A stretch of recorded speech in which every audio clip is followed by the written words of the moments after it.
Hi, Mercer County students. My name is Dr. Shelley Simpson, and I am the principal at Rushfork Elementary School. I love reading, and I hope that you will enjoy the story that I'm going to read to you today. It's written by a famous singer. Her name is Madonna. If you don't know who she is, ask your parents or maybe even your grandparents. But she was really cool and she has some really great songs. The book is called Mr. Peabody's Apples and it has an awesome message that I love. I hope you enjoy. In the town of Hattville, which wasn't a very big town, Mr. Peabody was congratulating his Little League team on a great game.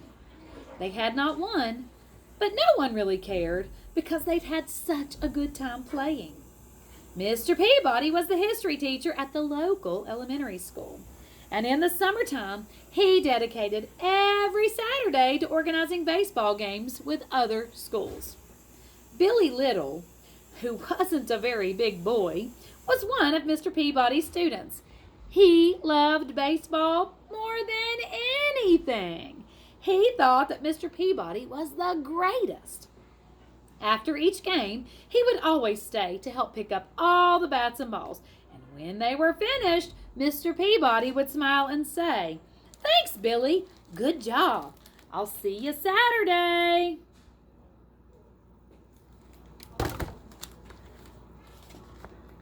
Then he would start his walk home along the main street of Hattville, which wasn't a very big street, waving hello to everyone he knew, and everyone would wave hello back.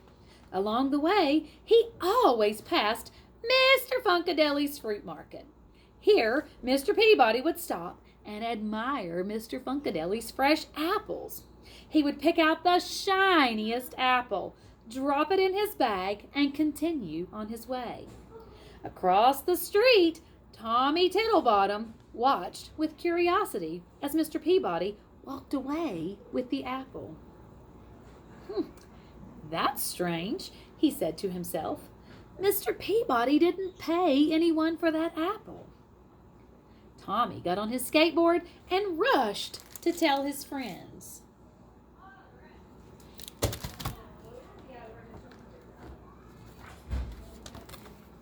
The following Saturday, Mr. Peabody's team played another game, and they lost, as usual, but no one seemed to care. They'd had such a good time playing. Billy picked up the balls and bats, and Mr. Peabody set off on his walk home. He waved to everyone he knew, and they waved back. Once again, he stopped outside Mr. Funkadeli's fruit market, picked up the shiniest apple, dropped it in his bag, and continued on his way. Across the street, Tommy Tittlebottom and his friends watched Mr. Peabody, and they were amazed at what they saw. Mr. Peabody had not paid for his apple.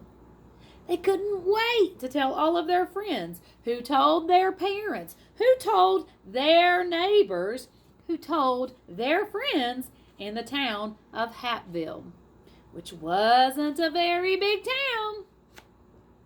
The Saturday after that, Mr. Peabody was standing all alone on the baseball field, wondering where everybody was.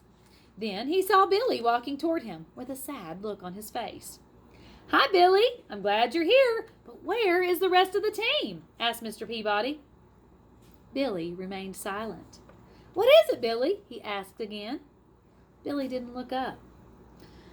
"Well, everyone thinks you're a thief," he said to the ground. Mr. Peabody looked confused. He took off his hat and scratched his head. "Who says I'm a thief, Billy? And what did I steal?" he asked. "Tommy Tittlebottom and his friends said they saw you take an apple from Mr. Funkadeli's fruit market twice, and they say you didn't pay for them," answered Billy. "Ah," said Mr. Peabody, putting his hat back on his head. "Let's go talk to Mr. Funkadeli about this, shall we?"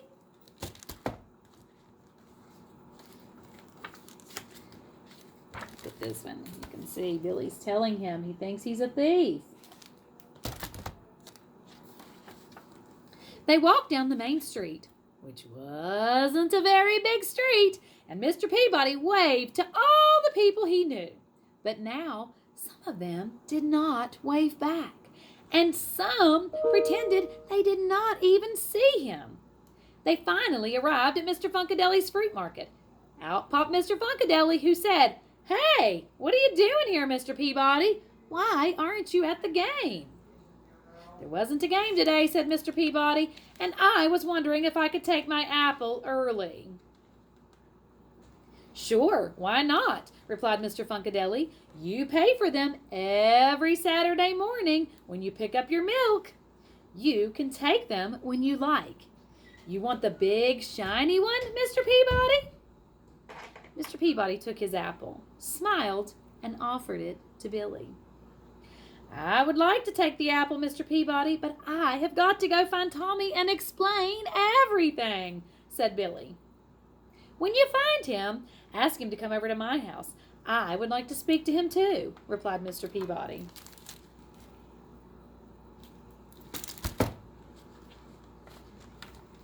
A little while later, Billy found Tommy and told him what had happened with the apples. He told Tommy that Mr. Peabody wanted to speak to him right away. So off Tommy ran, and when he arrived, he rang the doorbell. Mr. Peabody came to the door. They looked at each other for a while. "Oh, dear, Mr. Peabody," said Tommy on the doorstep. "I didn't understand. I should not have said what I said, but it looked like you hadn't paid for the apples." Mr. Peabody's eyebrows went up a little, and he felt a warm breeze blow across his face. "It doesn't matter what it looked like. What matters is the truth." Tommy looked down at his shoes and said, "I am so sorry. What can I do to make things better now?" Mr. Peabody took a deep breath, looked up at a small cloud that was in the sky, and said, "I tell you what. Meet me at the baseball diamond in an hour and bring a pillow stuffed with feathers." "Okay," said Tommy, who then ran off to his house to get a pillow. An hour later, Tommy met Mr. Peabody on the pitcher's mound. "Hi, Tommy," said Mr. Peabody. "Follow me and bring your pillow." Tommy found Mr. Peabody at the top of the bleachers. He was wondering what this was all about. "It's a windy day, isn't it?" asked Mr. Peabody. Then they reached the top. Tommy nodded his head in agreement.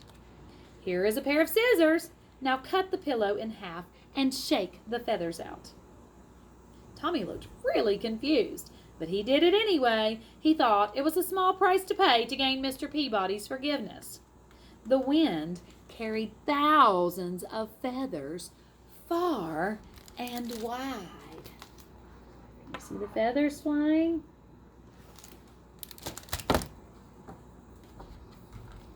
Tommy looked relieved and said, "Is that all I have to do to make things better?"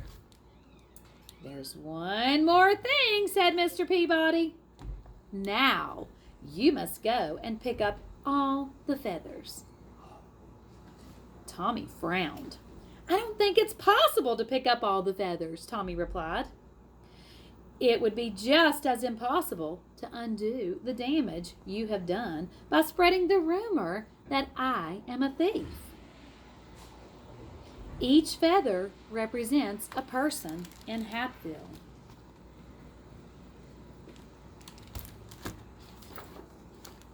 There was a long pause as Tommy began to understand what Mr. Peabody was saying.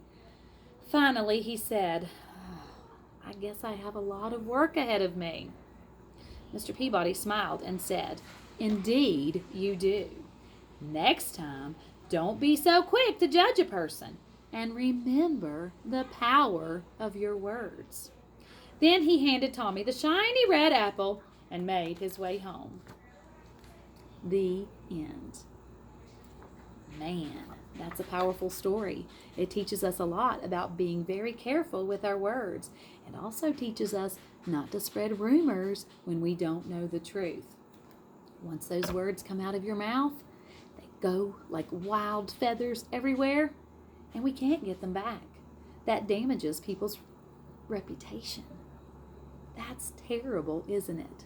I hope you guys learned a wonderful lesson today and that you loved this book. Don't forget, ask your parents who Madonna is. Have a great day.